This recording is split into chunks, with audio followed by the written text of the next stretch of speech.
یہ ہمارے یہاں پڑوس میں ایک بچے کو تعویذ ملا ہے بیڈ کے نیچے سے، اور اس کی بیوی کے پرس میں یہ 4 کیلیں بھی ملی ہیں۔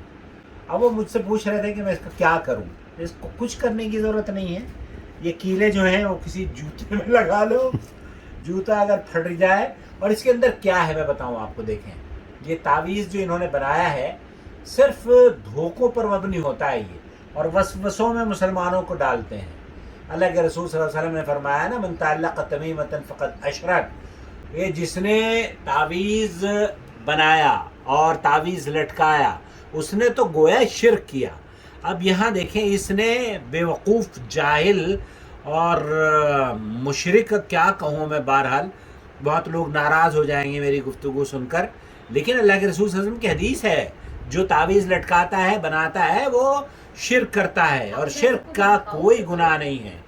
تو اس لیے یہ یہاں پر انہوں نے اس کے اندر 1 2 3 4 تو رکھی ہوئی ہیں، کیا ہے، لونگ، اچھا لونگ ہے، اور پھر یہ اس کے بعد اس لونگ کو ہم نکال لیں گے، اور یہاں پر یہ بنایا ہوا ہے 178 نمبر لکھا ہوا ہے، اور یہ 4 خانوں میں کچھ ایسے ہی نمبر بنائے ہیں، یہاں یہ نمبر بنایا ہے، یہ نمبر بنایا ہے، یہ کارٹون بنایا ہے۔ میں نے کہا تمہارے بیٹے نے، شاید بیٹا تمہارا اس سے اچھے کارٹون بنا سکتا ہے، اور یہ دیکھو یہ کارٹون ہے۔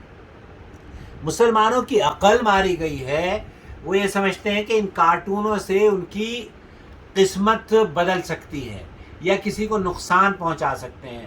یہ کارٹون ہے، ان سے کسی کا نقصان نہیں پہنچتا۔ یہ تو دھاگے میں بندھی ہوئی چیزیں ہیں، کمزور ہیں، خود ہی کمزور ہیں۔ دیکھیے یہ کسی کو کیا نقصان پہنچائیں گے، یہ تو خود ہی کمزور ہے، اور یہ تو فضول میں آپ باہر بھی ڈال دیں اس کا کوئی اثر آپ کی زندگی پر نہیں پڑنے والا۔ اور یہ جوتے ووتے میں کہیں کیل ویل آپ جہاں بھی استعمال کرنا چاہیں ان کو کر سکتے ہیں۔ اس طرح کے تعویذوں سے لوگ ڈراتے ہیں، اور جس جاہل نے یہ بنایا ہے نا اسے تعویذ بنانا بھی نہیں آتا، اسے تو خیر وہ مشرک پرموٹ کر رہا ہے شرک کو، لیکن شرک بھی پیٹ بھر کے شاید نہیں کر پا رہا ہو، اللہ اسے ہدایت دے دے۔ تو جو لوگ اس طرح کا کام کر رہے ہیں، لوگوں کو نقصان پہنچانا چاہتے ہیں کہیں بھی ہوں، وہ ایک تو یہ کہ وہ شرک کر رہے ہیں، انہیں توبہ کرنی چاہیے، اللہ کے رسول کی حدیث ہے، اور اللہ کے رسول صلی اللہ علیہ وسلم نے فرمایا کہ یہ دھاگے تو خود کمزور ہیں، یہ تو خود کمزور ہے، یہ کیا کسی کو نقصان پہنچائیں گے۔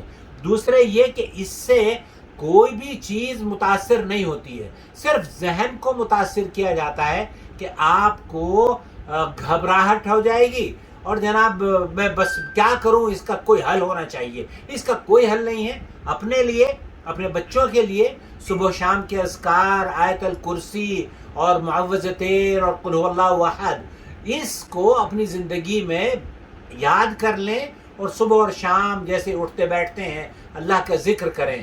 ان سے انشاءاللہ یہ آپ کے گھر میں اگر کوئی ڈال بھی دے گا تب بھی آپ کو کوئی اثر نہیں پڑنے والا۔ اپنا بہت خیال رکھیں، اور اس طرح کی چیزوں کو بالکل کوڑے میں ڈال دیں، کوڑے میں ڈال دیں اس کو، ٹھیک ہے؟